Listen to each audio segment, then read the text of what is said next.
Untamed is going to be untamed. It's going to be a little crazy. I want to talk to my people. I want to talk to my brothers and sisters. We can have grace and humility in how we interact with other people. Oh, hot dog, look at you. And nobody talked about what's really happening. And let's have conversations about what truth is.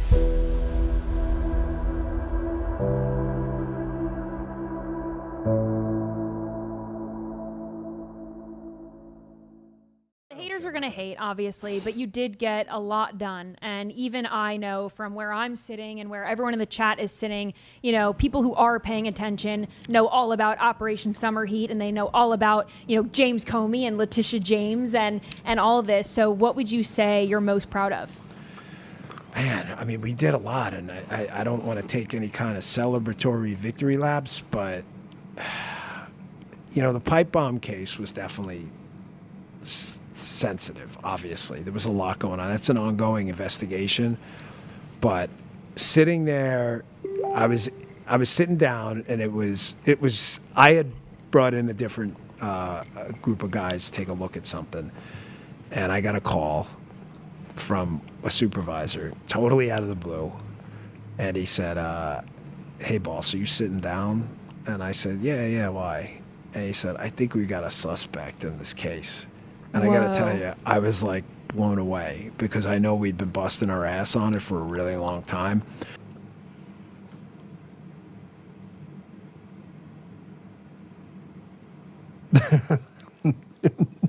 That's my cold open. You want to know why? All right, so there's this thing that happens when you spend time in the Middle East and Africa, and you train yourself on reading people. And Dan is lying. Dan Bongino knows he's lying when he was sitting up there talking. This is all for show. He knows he's lying. All right, play it again. Put me up next to it. Play it again.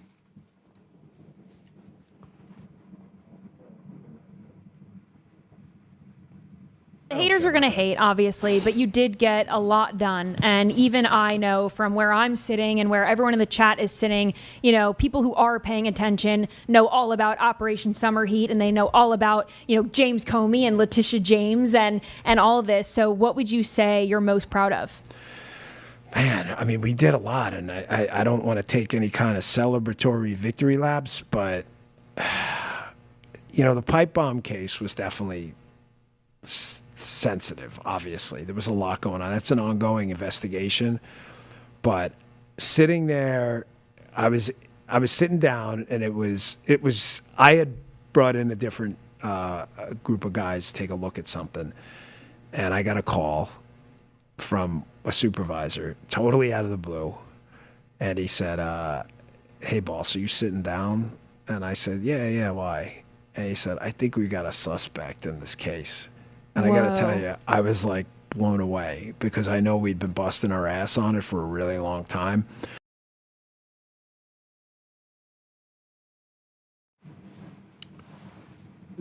You can, I don't know how to point this out. The way that they cut the video was one that you weren't on him for any length of time, because they knew that he was lying. He knew he was lying. And he said, oh yeah, I brought these guys in to do something. And so he's creating an environment. He's literally creating.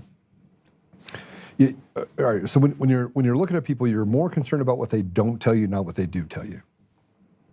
And the FBI, I mean, he wasn't, but FBI agents are taught to understand deception. I'm not going to waste a lot of time going through this part, and I'm not going to wait, because I only have Mark for 40 minutes. We can go through a bunch of stuff with him, but and I want to go through this with him too, because we framed an autistic black man. You have whistleblowers inside the FBI that live down the street from Brian Cole, and no matter what you say, you can't get around the fact that Brian Cole is not the pipe bomber. And if we're talking about Shawnee Kirkhoff, they did a gait analysis. Kyle Seraphin himself was put on the home next door to Shawnee Kirkhoff who showed up. The bus pass was his. Traced it all the way back. And through this entire thing, as we walk through this, they're still trying to convince us that the lie is the truth. On the head of an autistic black man. So here's what I put up there. It's disgraceful. Dan framed an autistic black kid and covered for CIA stooge Shawnee Kirkhoff. He did not find the pipe bomber. Steve Baker did, and his team did. Glenn Beck folded like a cheap suit, and Steve is no longer at the Blaze as a result. Steve went to D.C. and had health, and a healthy man soon after ended up in the hospital with heart issues. Our government is shit. Dan and Cash are shit. Bondi is shit. Glenn cover for the evil Beck is shit. The Blaze is shit. Dominion Voting Systems is shit. Eric Coomer, the man that said Trump's not going to win because he made sure of it, is shit. As far as I'm concerned, we were surrounded by shit, and we should not tolerate it. Disgraceful. Yeah, bring Mark on. Mark, welcome to the show, brother. It's good to see you. Yo, good to see you too. So, what do you think? I mean, we frame autistic black kids now. That's the new thing. Oh gosh, I stay focused in my lane on elections and calling people out for lying about things I can verify myself. Well, you can verify the fact that a black dude that is autistic that lived in Maryland did not actually go into D.C. and put pipe bombs at different places. You can guarantee that is not. Shawnee Kirkhoff failed her polygraph on the two questions that mattered. Were you the pipe bomber, and were you responsible or part of placing the pipe bombs? She failed the polygraph on those two questions. And you have an autistic black kid that they're trying to say, yeah, he was running around as an extremist and put these pipe bombs in place. Anyway, you cut it. Yeah. I'm not a fan of liars at all. And I need to know more to see, who's lying, who's not lying. But there's a lot of people in government and in agencies, we'll say, that I'm not familiar with, that have been lying to the American people for a long time. There's like two different versions of reality here. There's the reality that the people live in, that we think our government is one thing and these agencies are one thing. And then there's a whole different group of people that are actually running the show that think we're just annoying little peasants. And so these two realities and I never knew the second one really existed. I heard about the deep state, whatnot, years and years ago. I'd never seen it. I didn't understand what it was. I didn't know if it was real until I went out to DC and actually dove headfirst right after the election and saw the inner workings of all of it. Then I started diving into elections, and I saw even around the country, and I see the inner workings of this, this shadow government essentially operating. It's absolutely alive and real, and it's keeping the people in the dark, and it's controlling stuff that the people all thought we controlled. So would I believe that the FBI is lying? I don't care, who's in there, if it's Dan Bongino or whoever. Yeah, of course it's possible for them to lie. How would the people even know? Because the people are in the dark. We're not even in the passenger seat at this point. We're in the back seat or being towed behind the car at this point. I'm not real happy about that. All I know is to fix all this, it's real simple. We got to take control of our elections. We count our own dots. All this stuff we can address, but they're fighting the very people that may or may not be lying to us. Like J6 is a perfect example.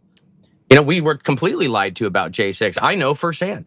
FBI showed up at my doorstep on J5 the day before J6 at my doorstep in Colorado, asking me why I had a We the People banner on my Facebook page. That's why they were apparently at my house, and they kept asking me what I thought should happen on J6 the day after. Hold on a second. On Jan 6th, on Jan 5th, they showed up at your house?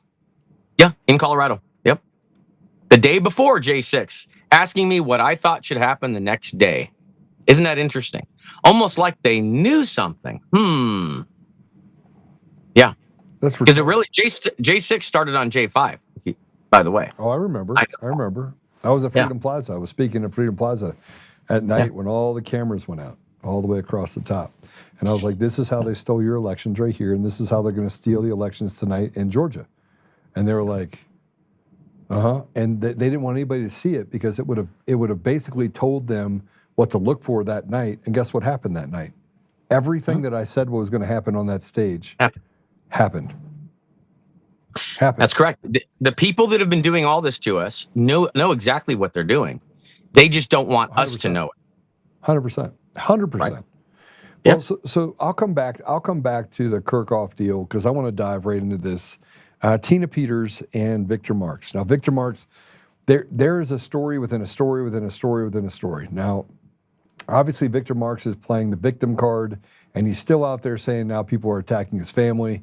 He comes back to the same old tired deal that people are attacking his family. Nobody's attacked his family. Nobody gives a crap about his family. They care about the fact that this psychopath, and I don't even know what you call him otherwise, right? If somebody said, Joe, if you become the state chair, will you support Victor Marx? And I go, of course, if the people elect him, I am forced into a position where I have to support him as the candidate, right? Which is really sad because in no normal world would a guy that just registered to be a Republican 6 years ago, that just, hadn't voted for 15 years prior to that, would walk in and do some of the things that he's done. And you pointed out some of that stuff, and really, Mark, you did it from a different perspective. You were like, look, I don't care what anybody says to you. You said these things. I need to talk to you about it. So here's Victor Marx on Tina Peters. We'll start with that. Play cut one. She was tried by, jury of her peers. Mm-hmm. They found her guilty. That I don't take issue with because I wasn't part of any of that. Tina Peters, a nonviolent offender, first time elderly woman get 9 years. So my commitment to this is day one of Governor, I'll commute her sentence. Right. I'll not pardon it because that means she never committed a crime. I'm not going to go against that.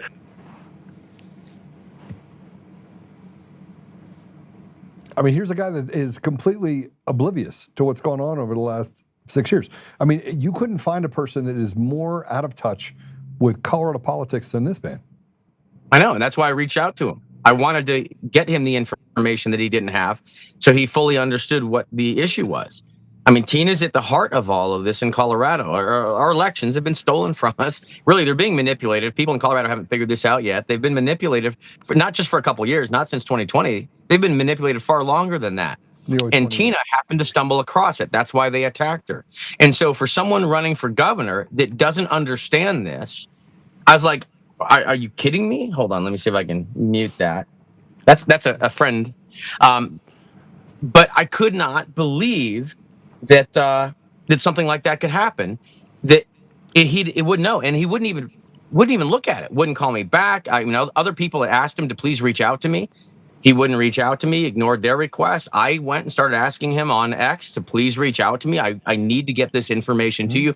One, he's got to know it. If elections are rigged, he's got to know that they're rigged. He's got to know how they're rigged. Otherwise, how the heck are you going to successfully run for governor if you don't know how to protect yourself? And two, we have an innocent citizen who was an elected official that happened to do her duty, oh my gosh, and actually look into some information that could potentially have helped her citizens that she serves. And when she went to expose this information, she got attacked and then thrown in prison by the very same corrupt people Victor Marx claims to be running to clean up. And for him not to want to talk to me, it was absolutely bizarre. Now, I'm going to give him the benefit of the doubt. I've asked him only like 5 or 6 times, maybe 10 times now. And maybe I'm finally getting through, and maybe he'll actually call me. He texted me and he said he would he'd have someone. He said, we will contact you this week, is what he told me. Well, hold on a second. So I have the back and forth. Let's go ahead and put up the B2 if we can.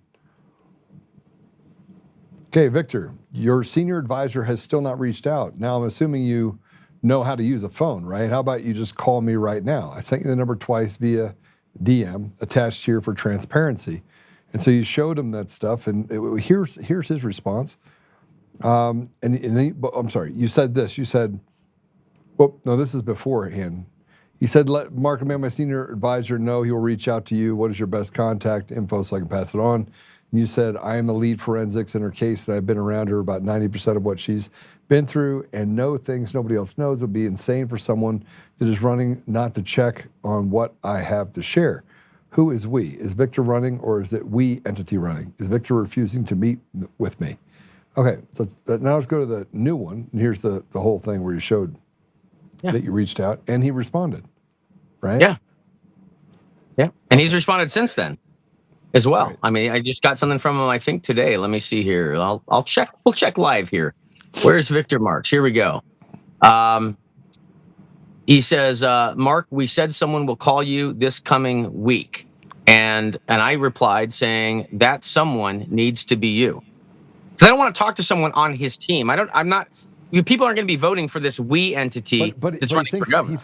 He thinks that people are peasants, right? The guy thinks people are peasants. I mean, he thinks he's above everyone, right? I don't know. It's every weird. Person you talk to, every single person that I talk to has had any interaction with Victor Marx, can stand to be in the same room with him for all of about 15 minutes, right? And he does these verbose things of, that he's like the guy. And he tries to build this persona that I think is built on ridiculousness, right? There's no strength in what he does. And frankly, Mark, the fact that he won't have a conversation with you means that he's deathly afraid that you're going to basically see this empty shell of a man. I don't care if he's running for governor or not. At the end of the day, I'm more concerned over the fact that when he gets into office, he does the right thing by Tina, if he gets into office, which, I mean, oh my gosh, the stuff that just came out today was unbelievable. This is crazy. And again, I don't have any dog in the hunt. I'm not in the race anymore. Scott Bottoms is my guy. I need to go fix the Republican Party so that we can make sure that we have viable candidates into the future and we can win in November, this year, November. Yeah, I just want him to call me. I just want to have an opportunity to go over this stuff because he's got to know this. And why would someone avoid wanting to know this?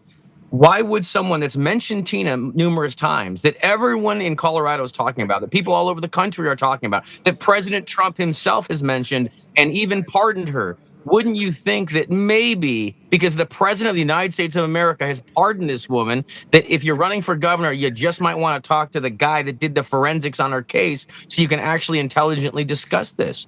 It's bizarre that he hasn't called me. I've been waiting. I figured he'd call me last night. I waited, turned my ringer on. I don't usually keep it on at night. I had it on all day long. You just heard a little bit ago. No phone call from Victor Marx.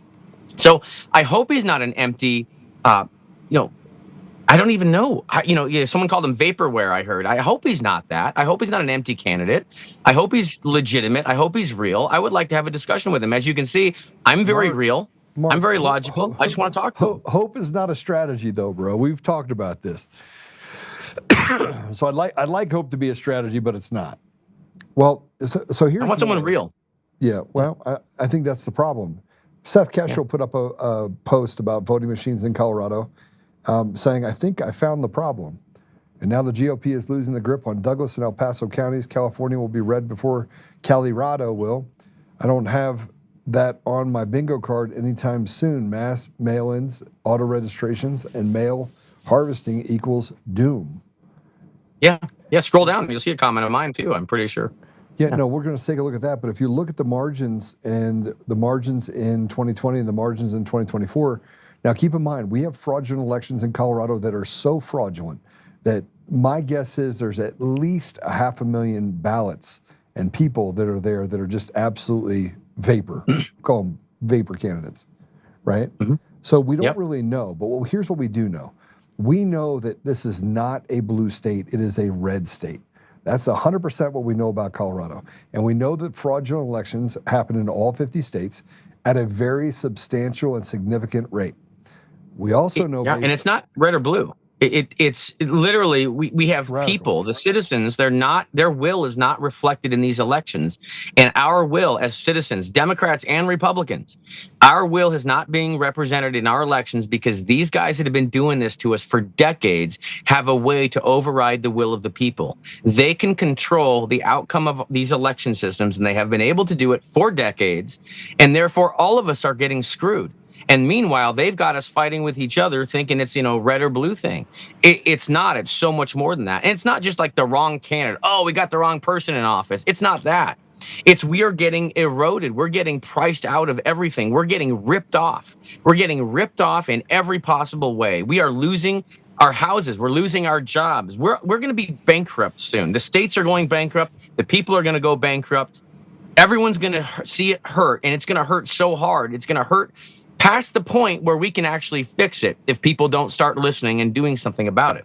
And the solution is so easy. We have to reclaim our elections, period. It's all about the elections. And for someone running for governor like Victor Marx, if he isn't running 100% on restoring integrity in the elections, putting them back in the hands of the people, I have no idea who the heck this guy is.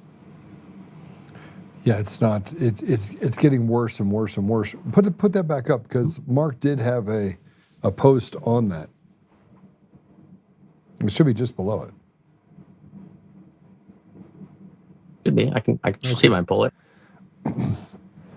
So you and I have talked about Eric Coomer at length. Eric Coomer, the guy that is the director of strategy and security, he was the original system architect, the chief architect of Sequoia voting systems, dating all the way back to 2005, when he was on his way to prison for a long period of time and got out of that only to be brought in as the guy that ran the election systems for 17 states and the District of Columbia. He frankly then took that system, rebuilt, did whatever he did, went to Chicago, brought in 24 Venezuelans, made sure that election was as close to a kabuki theater as you could possibly get, caused an uproar everywhere, which got CIFUS involved, that said, nope, you guys have to sell this. There's no way in the world these are legitimate elections.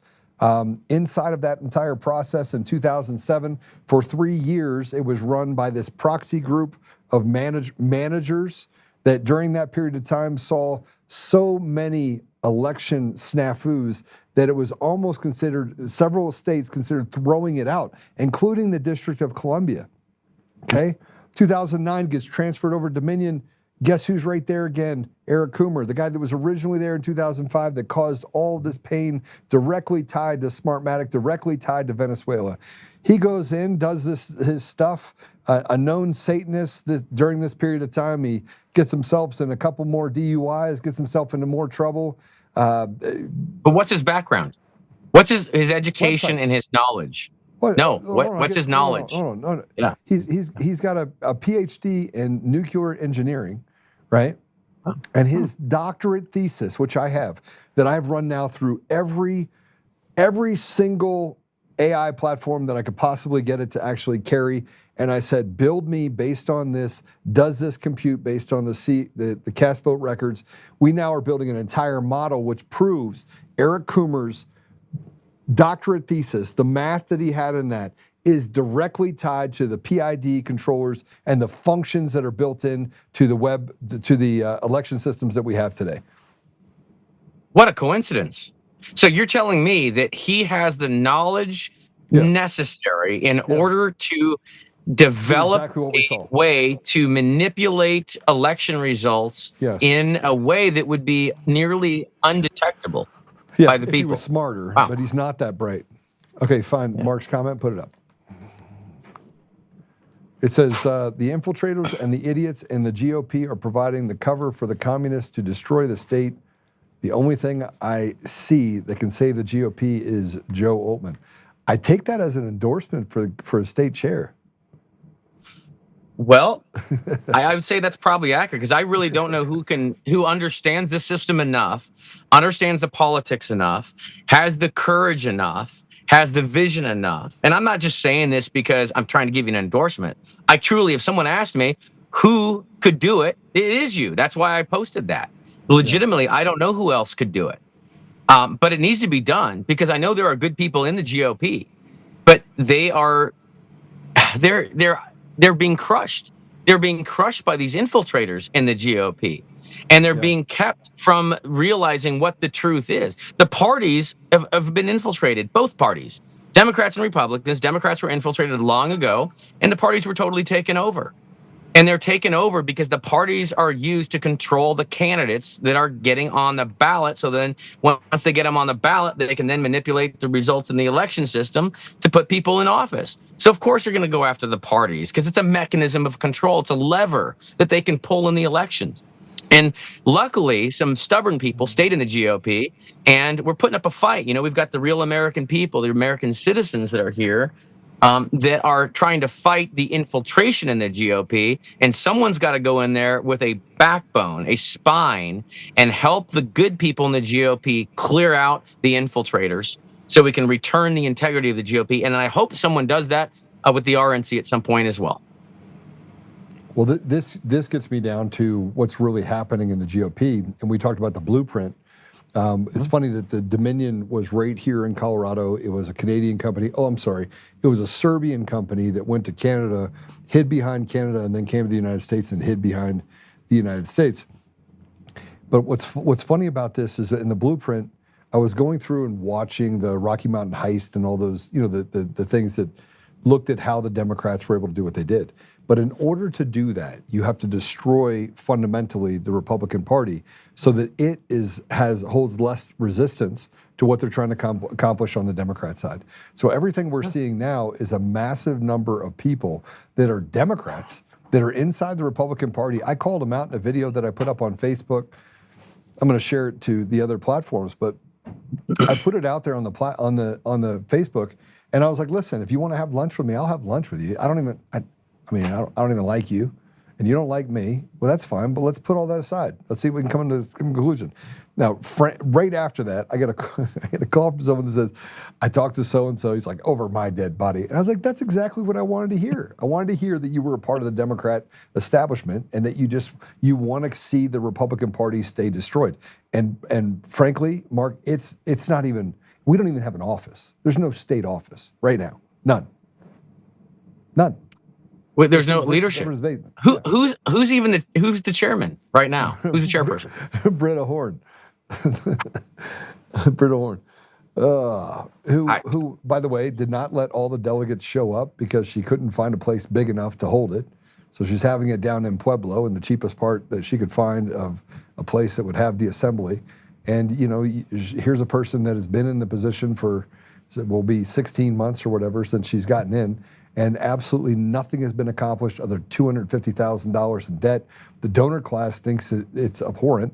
They can't get behind her. There was a vote of no confidence. And the fact that there was over 100 people that voted that they had confidence in her just blows my mind, frankly. It blows my mind. So because do they want to have confidence in her, or do they actually have confidence in her? Because a lot of people confuse a want with actually having substance to it. Bro, she has destroyed everything she's touched. Britta Horn has destroyed she closed down the state office. And her attorney is the one that represents her when the GOP, when there was a lawsuit against GOP, that debt for the Republican Party is all her attorney. Her attorney. I'm like, I look at it, I go, what is happening here?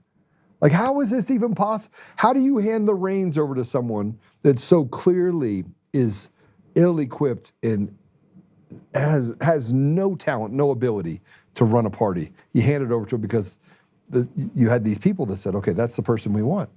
We want the establishment said we want her, and stepped over. Well, that may be the problem. Yeah, that may be the problem, because there's a group of people that are behind all of this. And if it's the establishments who the citizens are up against, and the establishment placed an individual there, of course, I'm not shocked at that. And that's all the more reason why, if the people actually want to have their liberty, then use what's left of the GOP. Let's resurrect it, boot the infiltrators out, boot the establishment out, and return it to the people so we can actually fix this problem. And recruit, right? Recruit young people. Of course. I mean, I'm gonna talk about Abby for a minute. So Abby is running for Mesa County GOP county clerk, or sorry, Mesa County clerk and recorder on our side, and she's amazing. I want to make sure I say her last name right. Silzel. But Abby, I was at a meeting in Mesa County, and I looked at her, and she's like, and I go, you need to run for office. Like, we need young people to run for office. This is a young person's game. And connected her to some people here, and she's running for office. I endorsed her this morning. I want massive amounts of young people. I don't care if they have no experience. I don't care. I want young people. This is a young person's game. And we need to have young people that are on fire for supporting the community, that are willing to run on the beaches of Normandy, because that's really where we're at right now. Yep. And they want truth, and they want real liberty, and they want to stop all the corruption and all the lies. That's what we need. Absolutely, we need some young people, because a lot of the people I work with can barely send an email. They have problems learning how to log into a website. So yes, I would love to have some young people that understand tech to be able to do this. Yeah, that'd be awesome. So you had another post that you put up going back to the election stuff. I don't want to spend too much of my time with you talking about. Yeah, I got 7 minutes. Okay. The 2018 barbecue at Eric Coomer's house. Let's put this up. Matt Crane, executive director of the Colorado County Clerks Association, former Arapahoe County clerk and recorder, Republican, key figure in Colorado election administration and defense of voting systems. There's a reason Crane seemed to be at the center of things. Start digging and you won't be disappointed. What he's done to the county clerks of Colorado is disgusting, and what they find out, it won't be good for Maddie. Hillary Ruddy, senior staff member at the Colorado Secretary of State's office, is under Jenna Griswold, frequently involved in election administration and policy matters. Sheila Reiner, Mesa County from 2001 to 2019, county clerk and recorder 2011 to 2019, appointed by Griswold to replace Tina Peters in an interim capacity in some context in 2021. Longtime local election official 2019 to 2025, Mesa County treasurer and public trustee, 2025 Mesa County finance director. This one is smoking suspicious. Mesa County, start digging. Any resistance you encounter will speak volumes. Hillary Hale, Boulder County clerk and recorder, 2013 to 2019, Democrat, prominent advocate for Colorado's risk-limited audits, a con on the citizens. Any election security practices, LOL. Collaborated with other clerks on statewide election improvements, meaning pushed citizens away from their elections. Now, what do they all have in common? All hanging out with Eric Coomer, the guy with a Satanist tattoo on his arm who wrote about beating at his house. wife at his house, at his home. These are people in the election world they're supposed to serve the people that are hanging out at Together. Eric Coomer's whole house together. Well, it's a big club, and we aren't in it. That's the problem. This is what I'm talking about. We're in a place right now where the people have been betrayed. The judiciary is rotted to the core.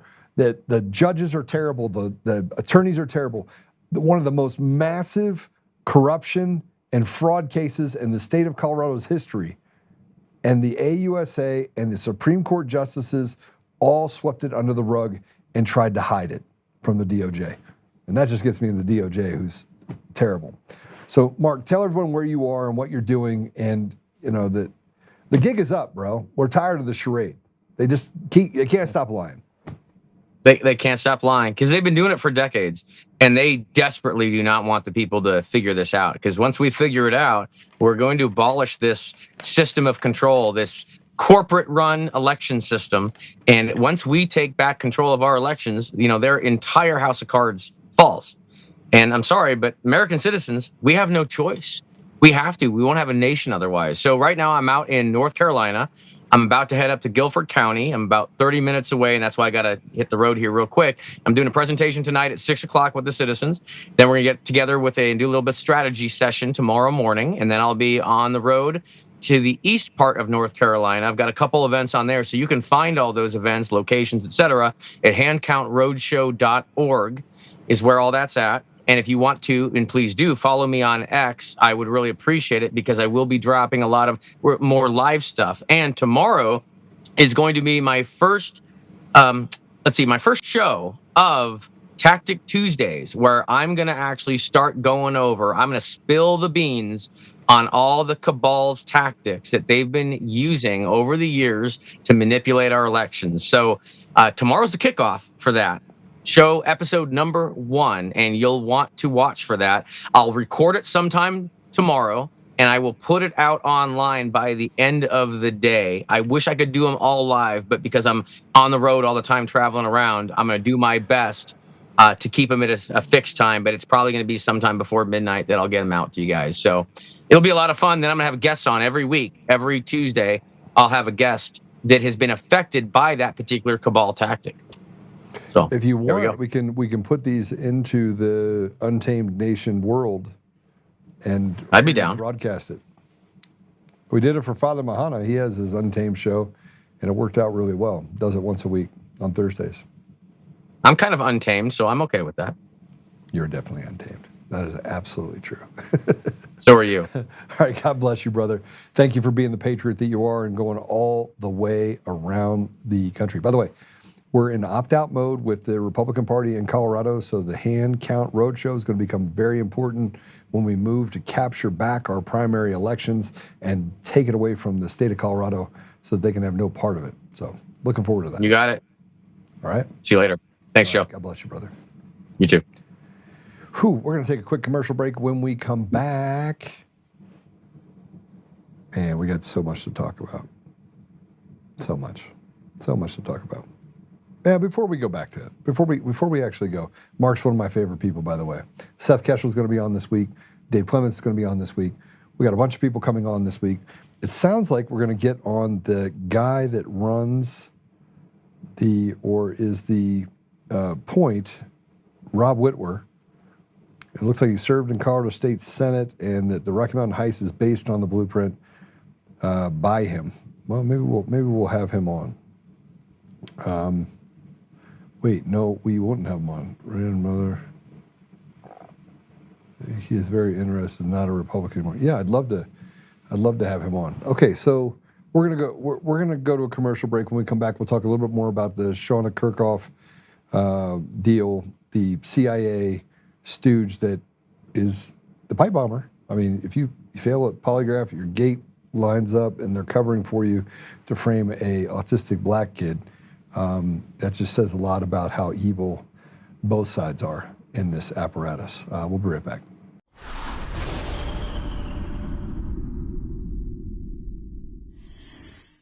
Hi, I'm Joe, Supreme Leader of DCF Guns. What is DCF Guns, you ask? We're the best damn gun store and range in the universe. Do we have guns? We have all the guns. We got small guns. We got big guns.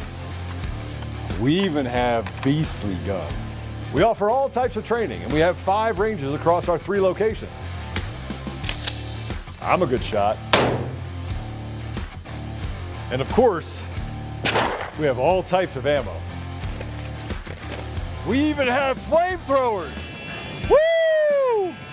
We offer incredible membership opportunities, and members save even more on guns, ammo, and accessories. Come join the DCF family today, where we keep the range hot and the deals hotter.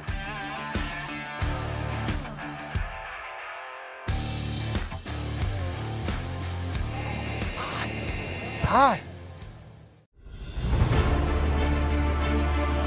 In every thread, in every stitch, Honor-Bound USA weaves the fabric of the American spirit.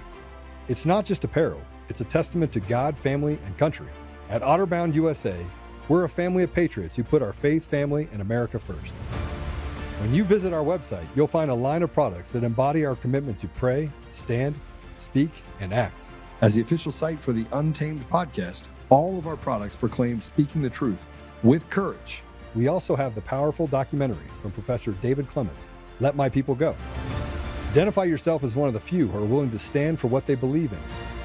Join the Honor-Bound USA family today. Wear it as a badge of honor, commitment to the values that shape us, and a pledge to the bright future we will build together. Because when you're honor-bound, you're not just wearing a brand, you're embodying a lifestyle.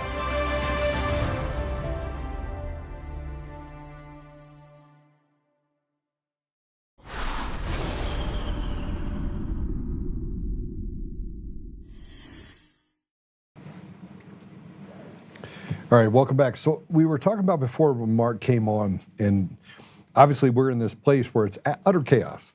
Everything that we deal with is this huge charade, and we tolerate it.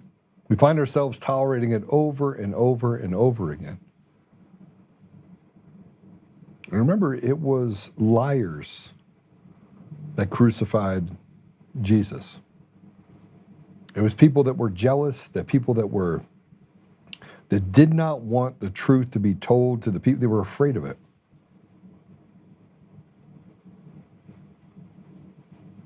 And when we look at what's happening today, not much has changed. Evil people still act like they're the good ones while doing an immense amount of harm to the people in our country, in the world. And when I see, I put up a post, I was pretty critical of Glenn Beck. And I'm just gonna say this. Steve Baker is a saint to come out and support these people. He put up this post. I want to read it to you. A couple of quick and important notes on the shitstorm the Blaze initiated today. Please read carefully. Glenn Beck had nothing to do with either my hiring or firing. He hasn't known the Blades for quite some time. In fact, the leadership who fired me are the ones Glenn called wussies during a broadcast last year.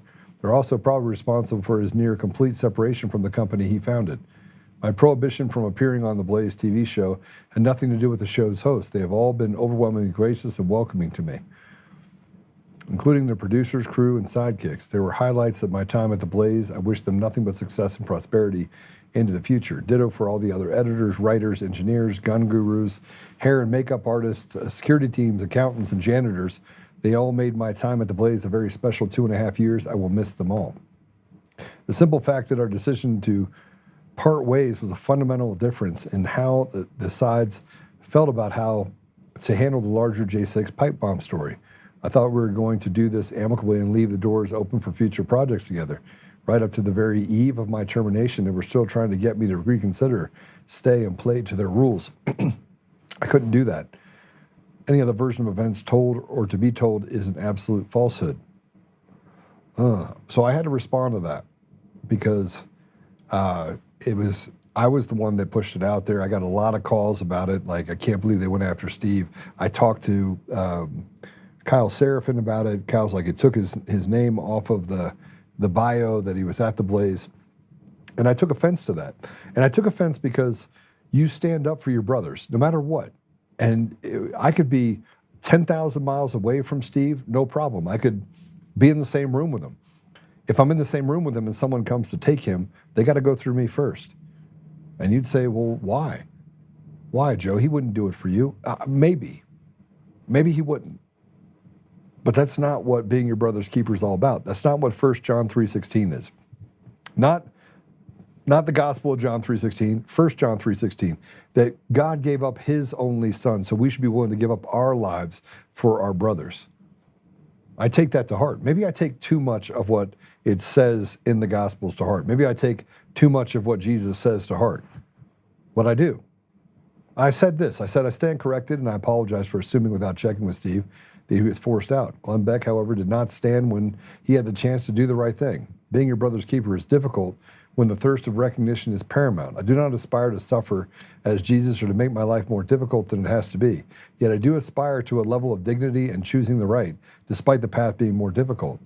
The reality is Steve could have used a friend day one, and on that test of character, most at the Blaze failed. To that end, Steve showed the world who he was, and that road will inherently be more difficult. Cowards do not like courage or strength. They also loathe commitment because it shows clearly the chasm between the individuals and the collective. We're in a weird spot right now. The haves and the have-nots are starting to become clearer. That is those that have character and courage, and those that do not have either. Social media is a cesspool of feelings, not facts. If the facts are, we can see the weak people and cowards have the reins for far too long. Either Jesus is coming back or the fight of all fights for humanity is about to kick off, because what we have now is just not tenable for much longer. Pray. And Steve, I'm sorry to contribute to the narrative that was not accurate. You know, in the real world, in the business world, you have to find ways to own things that happen in the business relationship. And every time something bad happens, you have to be able to recalibrate on that bad to make it good. And, you know, so it's not uncommon for me to go, well, I screwed that up. I shouldn't have said that. I'm gonna drag that back. And it's missing. You know what else is missing? Truth. Truth is missing. Truth is missing. I want to tell you guys something. Two things can be true at the same time. We can believe in the sovereignty of the nation of Israel and the people there should be able to live peacefully, while also admitting that there are people that use that as a hub that have done incredibly evil things in the United States and around the world. All the perversion that we deal with today, 100% of the perversion we deal with today, pedophilia at the rate that it all comes back to the genesis of these organizations that in large part are funded by Israel. People in there. I mean, not the country. But there are highest density pedophiles in Israel. You would say, oh, Joe, that's not true. It's absolutely true. It's absolutely true. The guy in Vegas that got arrested for trying to sleep with a little boy who worked on the cabinet with Bibi. Now, any normal person would say, let him fry, stay there and make that guy go to prison. Now, he was allowed to leave the country. He fled and they, 6.5 months later, just dropped the charges, unceremoniously just kicked him out and said, oh, we're not going to do anything with it. Haves and the have-nots. A deviant piece of shit that got away with trying to rape a child. And you want to sit here and tell me that, you know, these people are bad. Everyone's bad. Everyone's bad except for the people that are doing really bad stuff. And this is why I say that the charade is so easy to see. And I can tell right now that I'm hitting a nerve because the place where I have the most play is on my website, where people go and they actually don't feel like they have any sort of boundaries and they don't get shut down at Rumble. And by the way, I'm a huge shareholder at Rumble. Huge. By any stretch of the imagination, I own a lot of Rumble. I'm a big shareholder. I mean, for the average person to go spend what I have in shares, untenable. And I can't even get them to do the right thing. But let's put all this aside for a minute. I know that I'm onto something when I get censored on every platform. And you can see it. Facebook gets a phone call from someone. They're like, hello. They're like, yeah, you need to censor Oltmann again. Okay, we'll do that. Click. Censor, censor, censor, censor, censor. And no matter where you go, you can see it. I mean, it becomes blatantly obvious. Joe's going to talk about something that's truthful. We're going to stop him from speaking because we're deathly afraid of someone else catching on to the truth and being like, oh, that's true. You're not allowed to say the obvious out loud. You're not allowed to stand up for the people in our country. You know what else you're not allowed to do? And this is Tucker Carlson now deciding that he's going to he's got FU money. He's going to step out and say the truth. No matter what it does, he's going to say the truth. He had this meeting. He had a interview. Let's go ahead and play it. You need to go up a little. I can't see it. Go.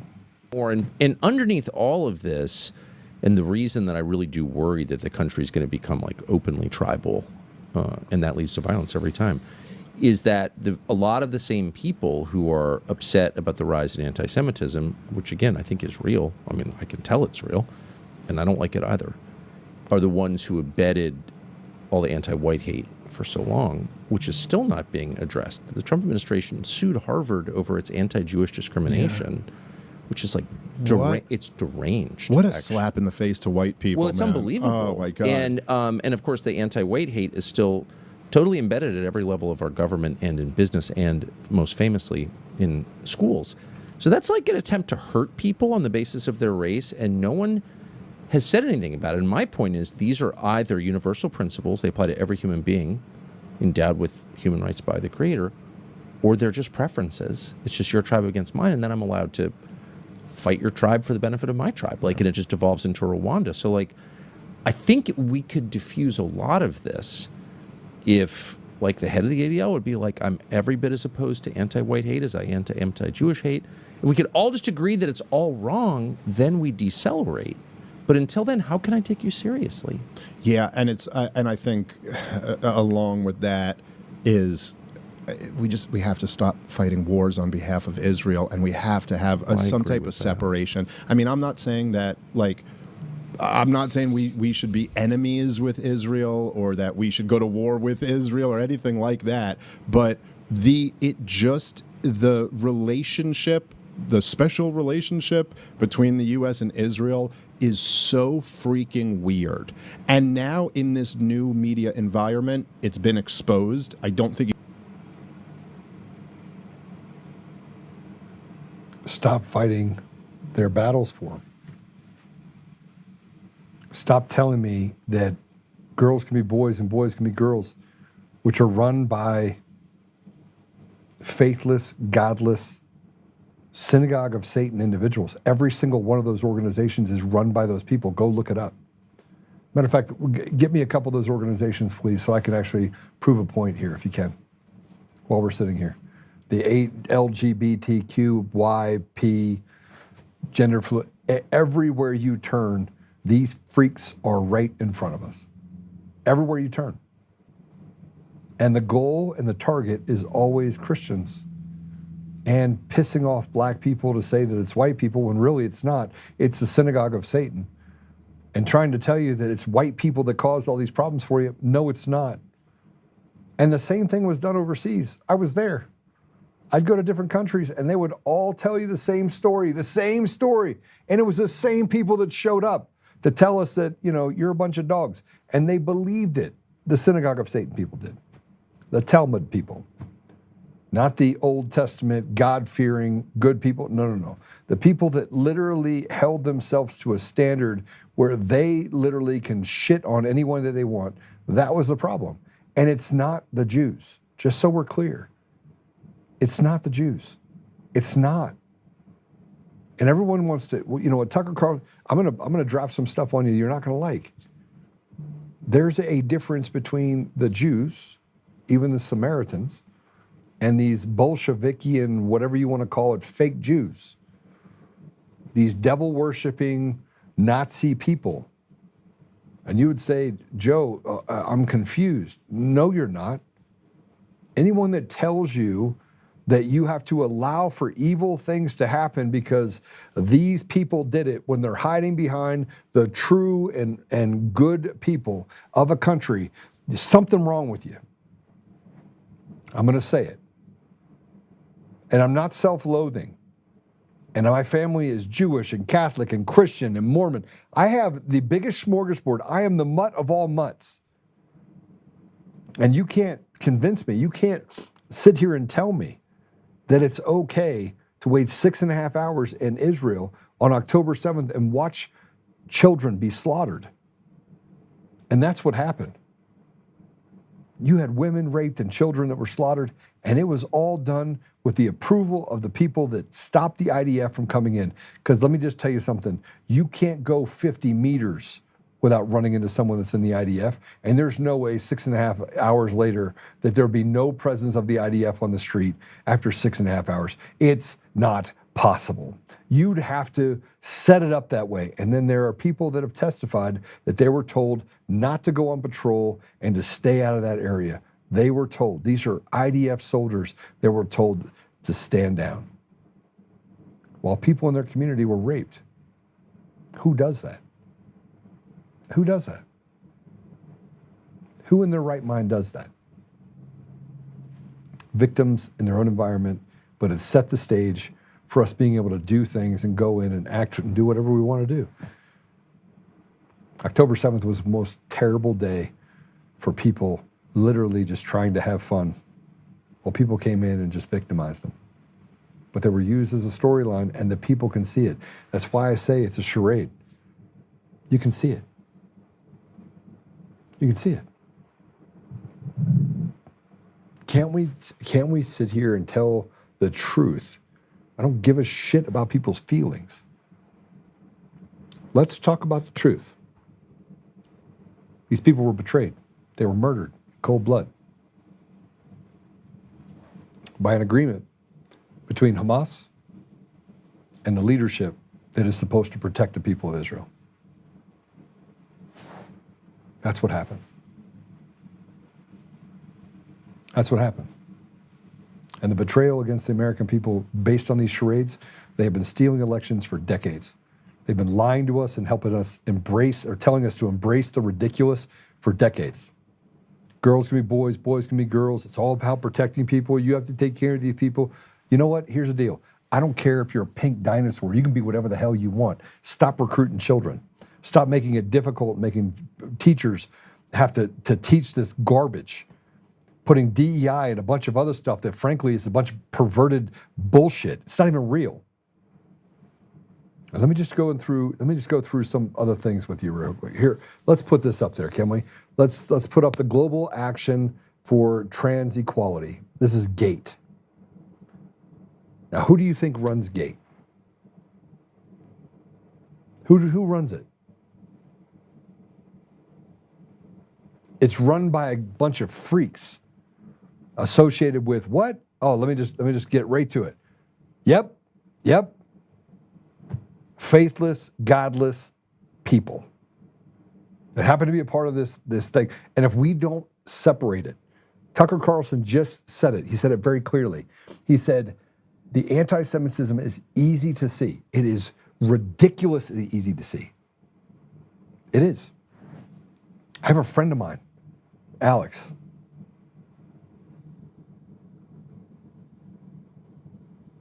I find it difficult to have conversations with some of my friends because they're afraid. Some of them won't even admit to people that they are Jewish. They won't admit it. They won't admit that they're Jewish because by admitting that they're Jewish, they put themselves at risk. And the risk is not just a physical risk, it's an emotional risk because then people say things about you and they wonder. But we haven't found a way to separate Jewish brothers and sisters from Jewish cowards that do evil things. We found a way to separate out Christians and Muslims. We call Muslims that do evil things terrorists. We call them that. ISIS, Taliban. Although I'm going to tell you right now, when I sat down and had coffee and did dua with a Taliban leader, I actually did have coffee, not tea, coffee. He was the nicest guy in the world. Now you're really going to be upset at me. Now I'm saying that there's a terrorist that's a nice person. We keep lumping everybody together, and we are getting nowhere. You know, every side attacks Christians. Why? Because Christians have a high road. They have a high road. We put all Muslims in this bucket and we just want to attack them and we want to say they're terrible and they're bad people. I had a conversation with a guy that was from Eritrea. Yeah. And he's Muslim. His name is Wahib. And I was going back to the airport and I got to talk to him in Arabic, which is awesome.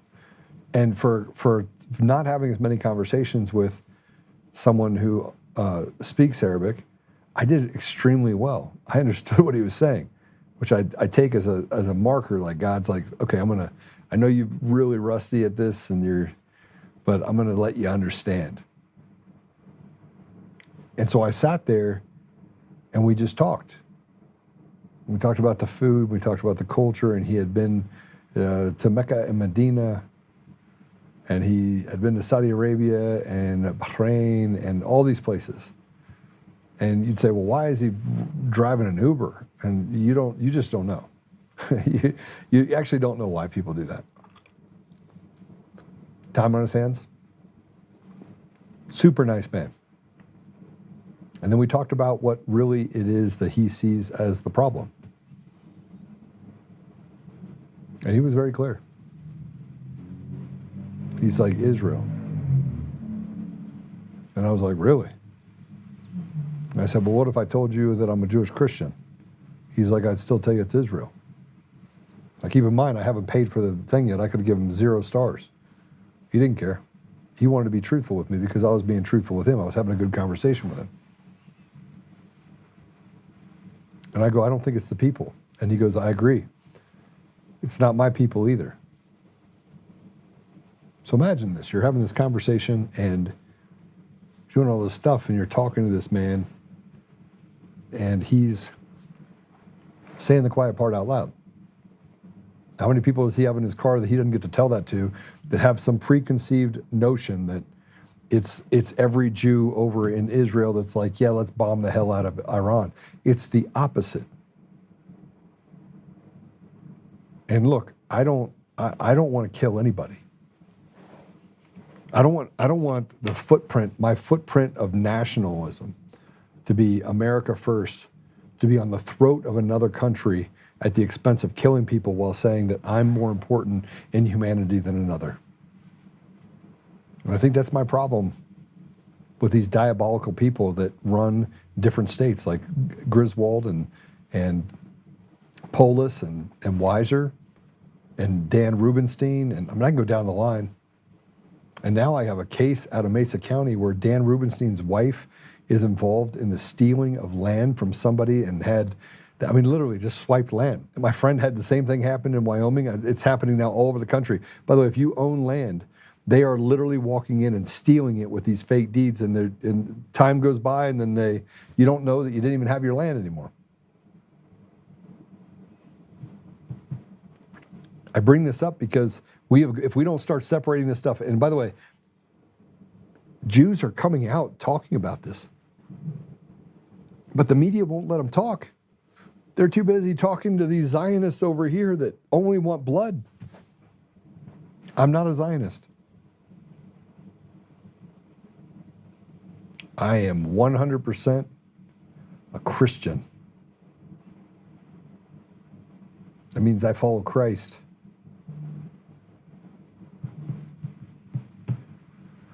Here's another organization, International Trans Fund. Yeah. So the funders are the American Jewish World Services. Wait, here's another one, Transgender Europe, funded by a Jewish group.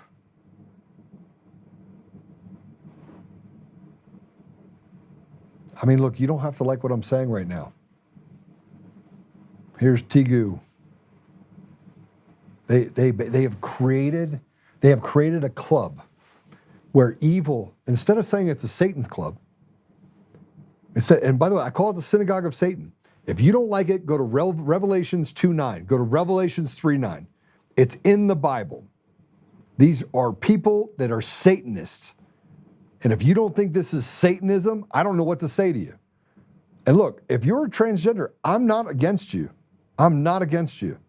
I'm against the organization that thinks it's okay to drive someone into a lifestyle and to recruit people and to groom children into a deal where over 40% of the children will attempt suicide. So it's basically, it's like the Jones Pack. Let's just all go down to South America and drink the Kool-Aid and let's kill each other off. That's in essence what they're doing.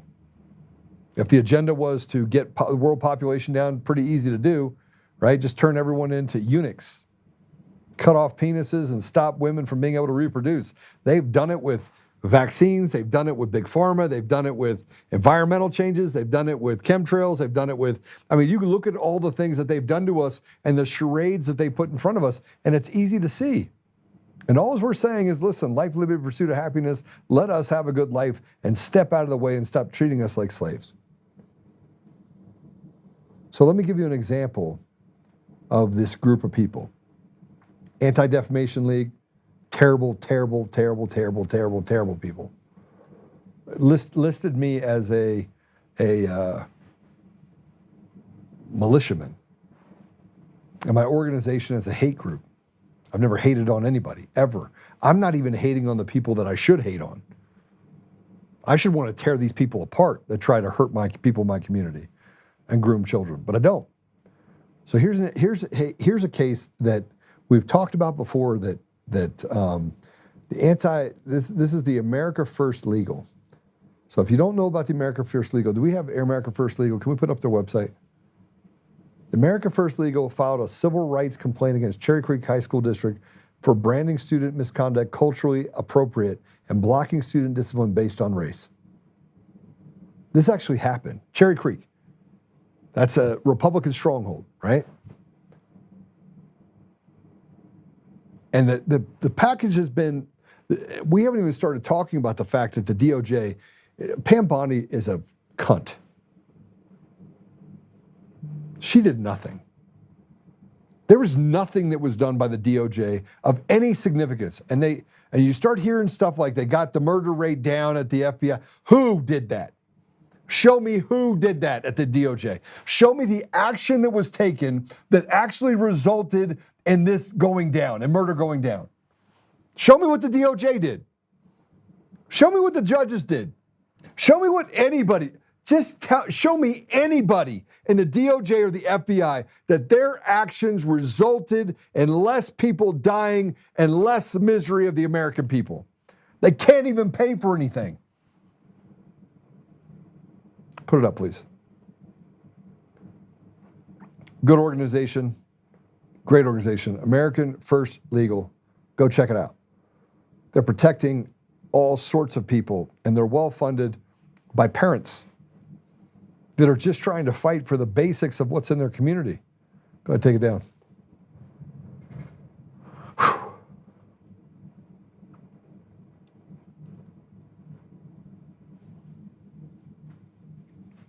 Let's go to the page. Can we go to the page where we can see the website of the briefing? Can we go to the press briefing that summarizes the document?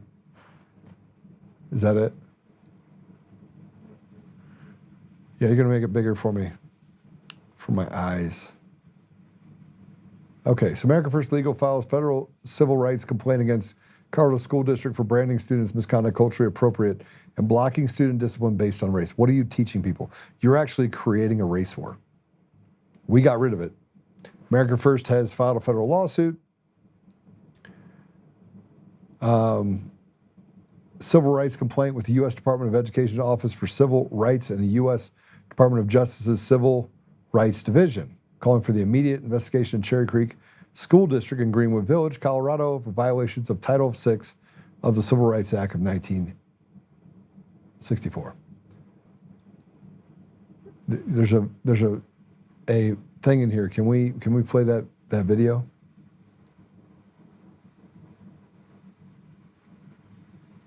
So let me just tell you what this says. We're calling her, this just goes through and talks about the fact that whiteness, you're not allowed to be white. And let me tell you, if these devilish people, these synagogue of Satan people, they're not Jews. They're not Jews, they're not Jews, they're not Jews. If we're not going to be anti-Semitic, we're going to take these people, we're going to push them over here, and like they want peace. If you were to go to Israel today and talk to people on the street, they would all tell you they don't want anything to do with what's going on right now. There are mass protests happening in Israel as we speak right now against the things that are happening in Lebanon, Syria, and in Iran. Massive. But these synagogue of Satan individuals, they are, I want to say it again, I'm going to take them and put them in their own circle. These are Satanists. These are bad, bad, bad people. Bad people. These are Revelations 2:9, Revelations 3:9. These are those people. These are devils that took Colorado from the third best place to live, safest place to live, to the fourth worst, most crime-ridden state in the country.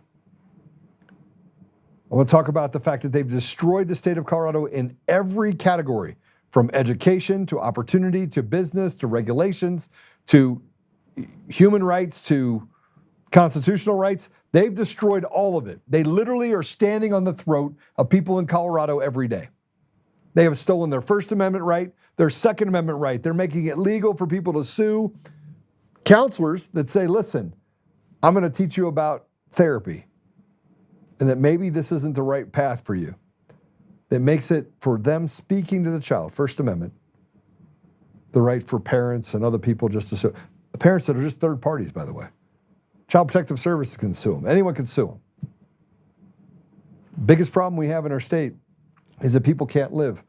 And then we have people that step over and spit on people inside of our community. Black, brown, white, doesn't matter. But they sit over here, the synagogue of Satan people, and they say, it's the white people over there. And oh, by the way, we're not white. We're different. We're Jewish. We're not white. We're not white. You can't put us in the white bag. So those are the white people, which is what they're saying is Christians. What they're saying is Christians. When they're pointing over there, they're not, that's what nobody seems to understand. This group of people over here, these radical leftists, a part of this synagogue of Satan deal, they're over here saying white people because they know they couldn't get away with saying Christian. That's what they're doing. The Christians over there, we want to punish them. And we want to change it so that we can let people, black people, go out and victimize people and teach them that that's okay because the white people, they're the ones that did it. And by the way, most people don't believe this. Most black people don't believe this. Most brown people don't believe. They think these people are nuts just as much as we think they're nuts. They think they're evil just as much as we think they're evil. I'm talking to my friend, literally, and I was like, bro, come on now. I was talking to Dr. King, who's running for governor in Wisconsin. And I talked to him this morning. And he's like, Joe, we know who it is that's doing this. And we have to find a way to use information and the vernacular the correct way. And then you have people, dog whistlers that will come in and say, anti-Semitic, anti-Semitic. Let's put this up here. This is CPAN, Colorado. Major civil rights complaint filed against Cherry Creek School District, allegations of race-based training and exclusionary programming and teachers training programs. This is unbelievable.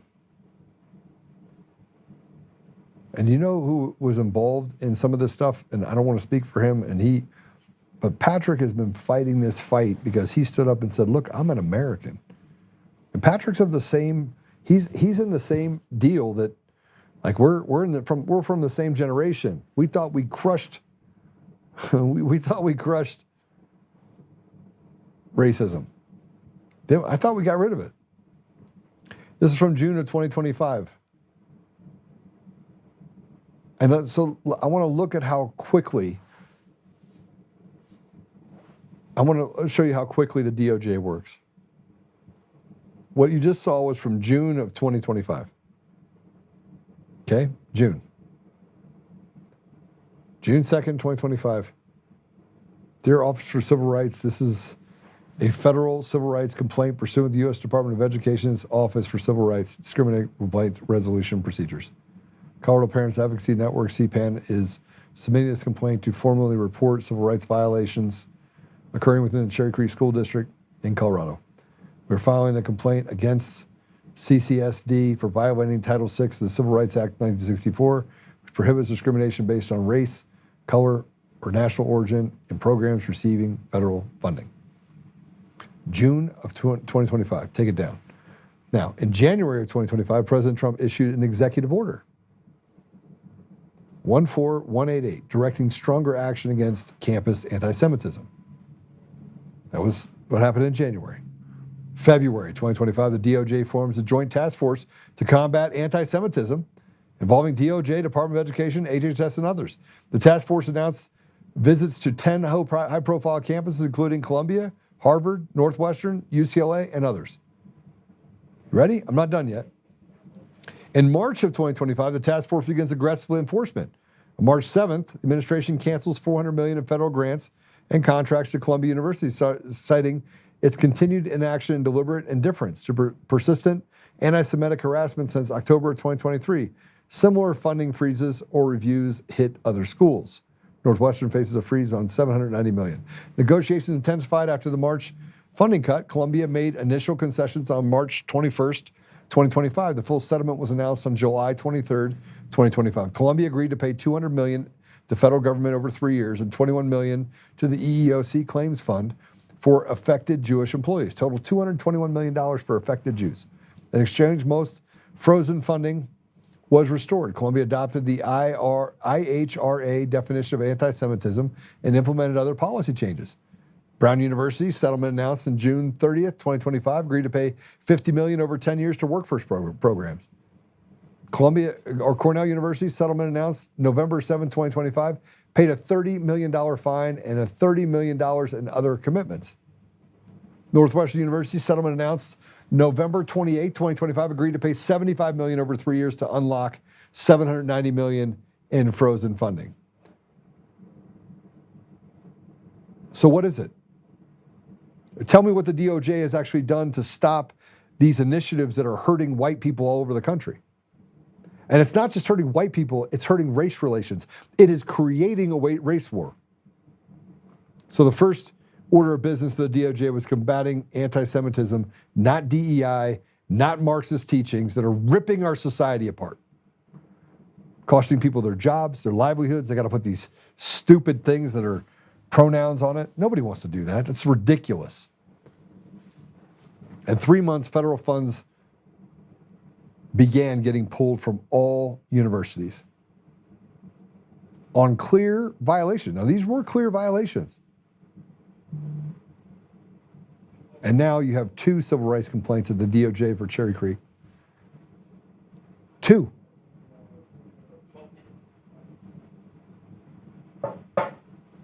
And now I want you to play something else. Here's an audio recording from AFL, from the filing. And this is blaming black students' conduct on whiteness of the school. This is how absurd. This is another level of absurd. Just ridiculous. You're basically teaching people, here's what you're doing. You're going to get to the point where it's going to be mass bloodshed. And you want to know why? Not because white people and black people can't get along, but because you have these synagogue of Satan devils on the sidelines that are making all the rules and are deciding who gets money, who doesn't, who gets to have justice, who doesn't. It basically is it's not a 2-tier justice system. It's no justice except for who we decide are the winners and losers. It's terrible. It's terrible. Let's play this audio recording. For not having discipline, then does he offer that, or he just said it's not good? I mean, we can go over the whole conversation. I'm sorry, it's just that we see her a lot now at this point, and two hour and a half. I mean, we probably within 2 weeks we spent over 3 hours meeting with Dr. Aset and Dad and Omar and Owie and I, and whole group of conversations with me and Mom, and conversations with me, Mom, and Aset.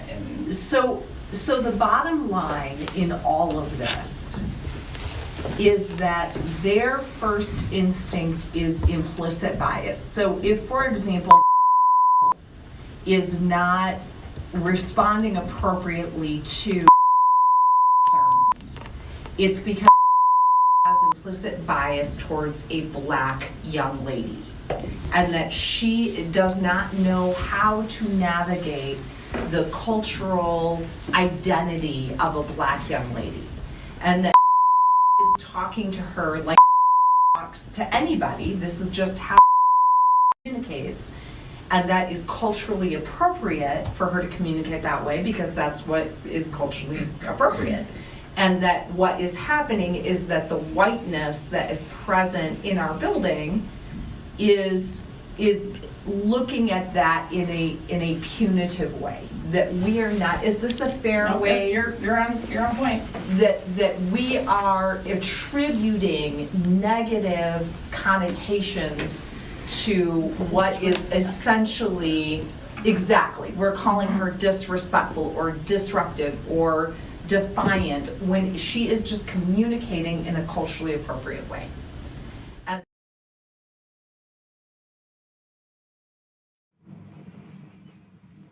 That woman is retarded. That woman is the definition of retarded. She's the most retarded person. She could win the award for the most retarded individual. And then the other person has said, "Oh, that's right. You're on point.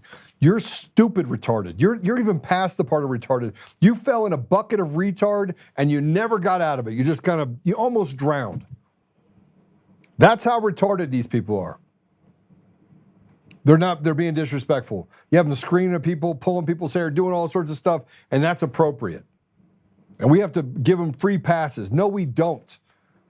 And black people don't want free passes. They want opportunity. They don't want to be saying, okay, have them run out and do all this stuff wrong, and we're just going to let them keep going out on the street. We didn't teach them anything, because God forbid you create this thing called discipline. And I don't care if you're white, yellow, green, yellow, purple. I don't care about any color. See, my generation thought we got rid of this. We're like, look, what's up, bro? How you doing? We don't go, hey, what's up, bro? Oh, you're black. Oh, what's up, my brother? That didn't happen. We judged each other when we got on the basketball court, or we got on the football field, or we got on the wrestling mat. We never played tennis, so that wasn't even a thing. We became our brother's keeper, man. We would hang out. It didn't matter what color you were. My family is that. My family is the perfect melting pot, man. It's freaking amazing. And in the middle of all this madness, we don't have these problems. You want to know why? Because we think it's absurd.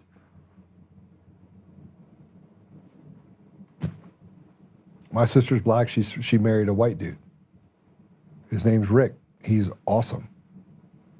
He's one of my favorite people. She's one of my favorites. Actually, I love my brothers and sisters, even the ones that are screwed up. We keep putting all these, we keep allowing retards like this to speak and put us into this tailspin. And so what happens is it builds and it builds and it builds and it builds and it builds, and all of a sudden it goes, and then people die. It happens on the black side too. So you got someone that has been taught nothing. You guys out of school, he hardly read. He's never been conditioned for anything. They probably shoved a bunch of psychotropic drugs down his throat. He's lived in a poor environment, so he's always running from one thing. I mean, the adrenaline in his body and the cortisol that it creates, because you have gunshots and gangs and all this other stuff. And I'm talking about the inner city. It's a real thing. So you got PTSD that's running through your head all the time. All of a sudden you can't get this, can't do that, can't be successful. You look out there, you see Mercedes and houses and all this stuff, and you're like, why can't I achieve that? But he can't achieve it because it was these same devils over here that said, hey, listen, we got your best interest in mind. Here's abortion over here.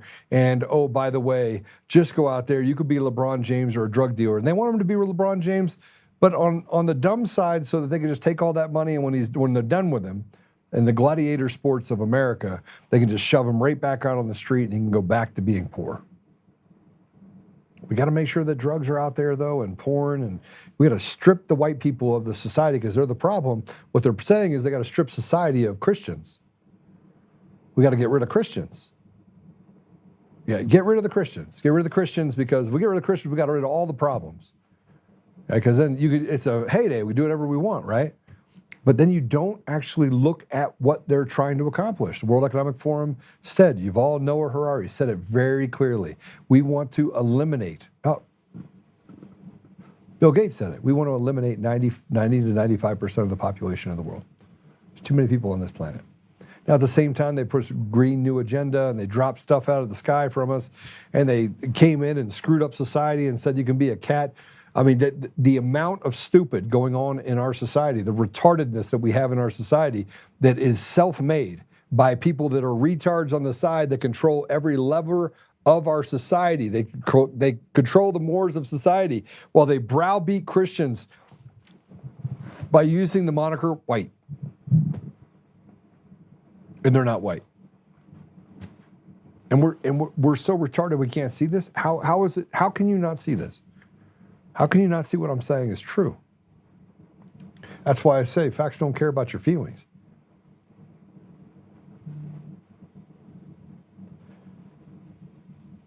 And I want to show you something else. This just shows you how they continue to double down on this while President Trump is in office. The DOJ has done nothing. Todd Blanche will do much more of nothing, because these are the haves versus the have-nots, and they're destroying every part of society. Just look at what they've done to every community that had any sort of, it was on an upward trajectory. The 90s into the 2000s, man, we were on fire. 2008 came along, you had let's start now by putting the Affordable Care Act, which they should have called it the Unaffordable Care Act because rates have gone up 1,200%, and the quality of care has gone down significantly. And big companies are getting bigger and getting more money, and insurance companies are over here getting bigger and getting more money, and the technocracy is over here telling us that you can't have competition, and they're cutting out the small businesses, medium businesses in the middle of everything, and they're telling us you only have to do business with these people, and these are the only people you can work for, and everyone else outside of that is basically shit on. And they're the ones that represent 90% of the tax base, because we're also going to give freebies to people at the very top. And instead of having a consumption-based tax in the United States, we take you wherever we can. We take property tax, so you rent your property from us. We make sure that you have to pay to put plates on your car, so you own your car. Everything that you have. If you have a business, there's a business tax you have to pay on just property that you've already paid and paid taxes on. So if you buy all the equipment that we have in this studio, and you go, they come in here and they're like, oh, you have $70,000. You have to pay a business property tax for property you already paid tax on. You have to pay it again. And they make it impossible because they make the next generation retarded talking about what this fool was talking about. We're getting to the place right now where we've had enough. You've had enough. We need a people's party. It's one of the reasons why I'm getting in this whole thing about the Republican Party is let's just get to the place where we have a people's party. Let's just have a party, people's party. A party that literally just says, is it good for the community? No. You want pronouns? Shove your pronouns up your ass. What do you want over here? You want to teach this whiteness deal? Man, just, you can F all the way off. Get out. The only communities that are thriving today in this country are ones that have rejected this idea. Those are the only ones that are actually thriving. You think I'm kidding? Go look it up. You tell me how much people are thriving in that environment. You reject it, you're fine. Everything's fine. Man, you can live a much happier life. Here's Mandami. He unveiled a preliminary racial equity plan, funneling resources to black and brown New Yorkers across city agencies. I'm telling you this right now, it's not what he's doing. What he's doing is he's giving it to illegals. He's stepping over black and brown. I have friends that are in New York, and they said, Joe, I'm American. I don't get anything. He gives it to all these freaks and people that are in his little circle. Play it.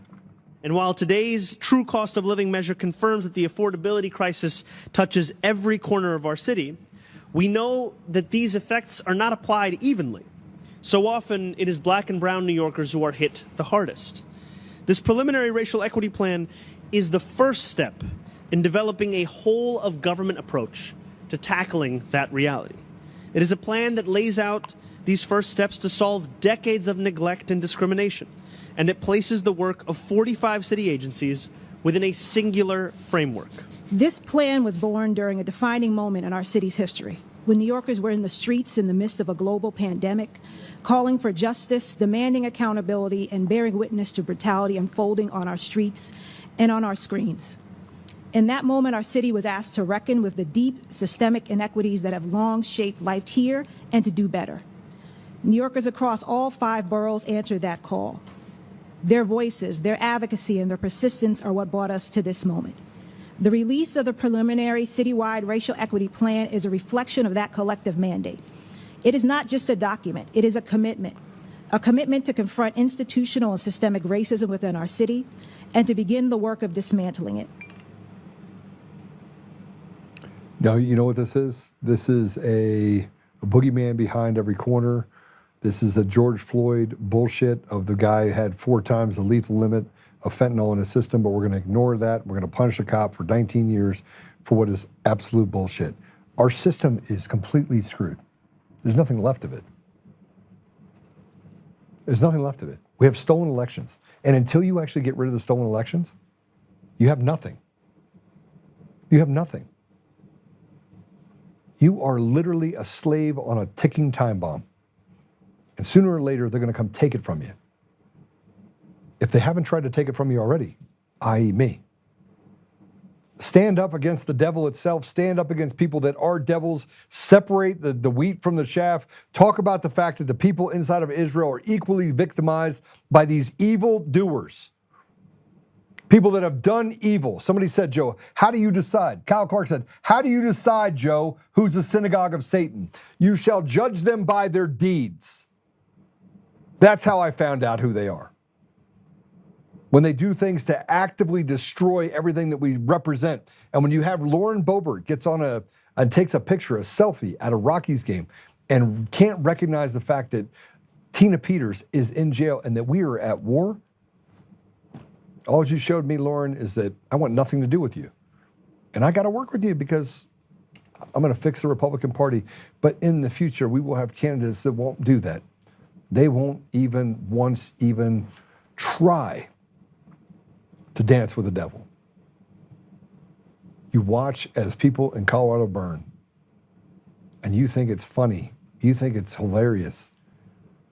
You think it's okay. We can just watch our communities burn to the ground. I'm disgusted.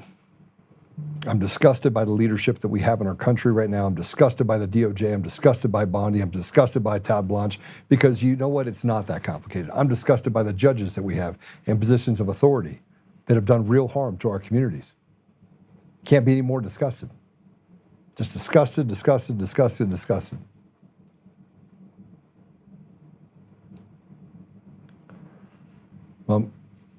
Mum Dummy is evil. Yeah, he is.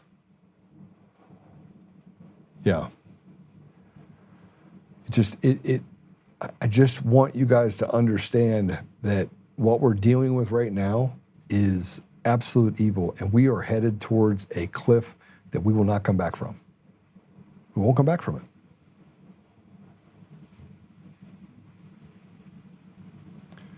Jolt is almost always right. Yeah, I am, and that's why they've done everything they can to censor me. So that's why you become the ambassadors of truth. I'll just the clowns that we have to deal with on a near regular basis, who come directly to they watch, by the way, our show. The clowns, the Coomer clown, right? The clown car, that they come and watch my show every single day, and they lie with impunity, and they continue to lie. They continue to stack things up and to do things that have nothing to do with anything other than the fact that they're trying to cover up their crimes. They say that when you have the facts, you pound the facts. When you don't have anything, you pound the table. And that's all the radical left has done, is pound the table. All right, I got to go. I'm done. I got a bunch of stuff I got to do. And it looks like I'm done a little early, which is weird. Remember, Apple Podcasts, Google Podcasts, Spotify, Pandora, iHeartRadio, TuneIn, and more. It's been great to hang out with you guys today. I want you to know that this is not a black pill moment. It's not even a pill moment. It's a stand up, speak up. We're going to build the largest coalition of people across the entire state of Colorado, and we're going to build a model for other states. That is, unless the rhinos step in and say, oh no, Joe's not our choice, which is possible. Because at the end of the day, fixing something so inherently broken as it is in the state of Colorado, the Republican Party, it's not just broken. It's on. We don't even have a state. It's on life support. In debt, with $20,000 in the bank, with a person running it that hates the very people that she represents. That's where we're at in Colorado. So we'll see how it goes. We will see how it goes. In the meantime, make sure you're the ones that share and do all the things on your side. And yeah, I'll just pray us out, yeah? Father God, thank you for yesterday. Thank you for the symbol of the sacrifice that was made for all of us so that we can have eternal life. Father, it is a harrowing environment that we're trying to weed through. We know that it's also one of the most exciting times to be alive. We have the ability to defeat evil once and for all. And Father, I just ask you to give us patience and to help us to have humility in how we deal with the people around us. and to help us to fight through this stuff we are experiencing. Help us, Father, to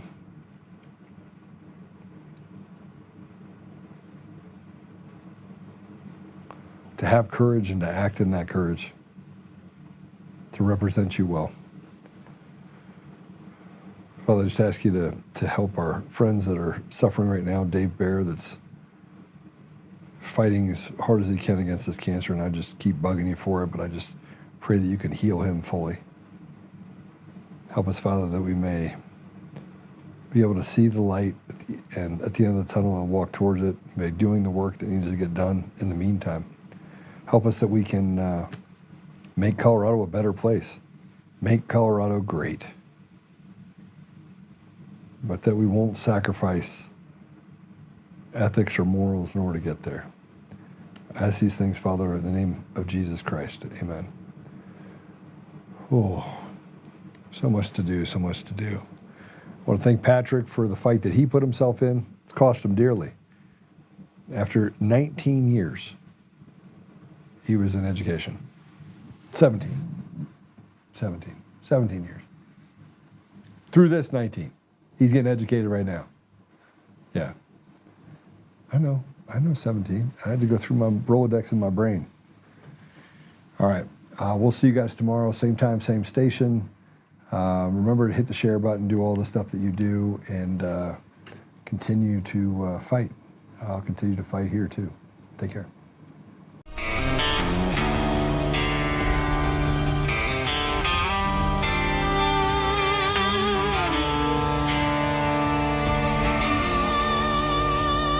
Rise up untamed in the heart of the fight where the wild ones roam. Joe Oltmann's calling, bringing truth back home. From conservative daily to this untamed fire, we shatter the silence, lifting spirits higher. No chains can hold us, no lies can prevail. Authentic and fearless on this rugged trail. Patriots gather under stars and stripes. Untamed nation, igniting the night.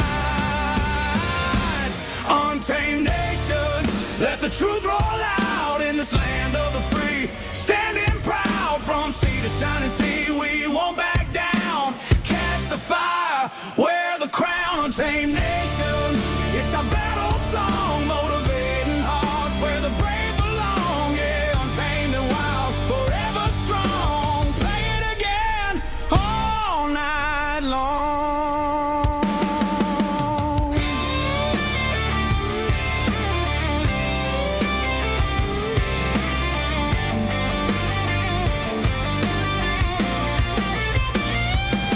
Break the mold, chase the real. No more games, time to heal. Joe's voice leads the untamed crew. Truth matters through and through. Untamed nation, let the truth roll out in this land of the free. Standing proud from sea to shining sea, we won't back down. Catch the fire, wear the crown. Tamed nation, it's our battle song, motivating hearts where the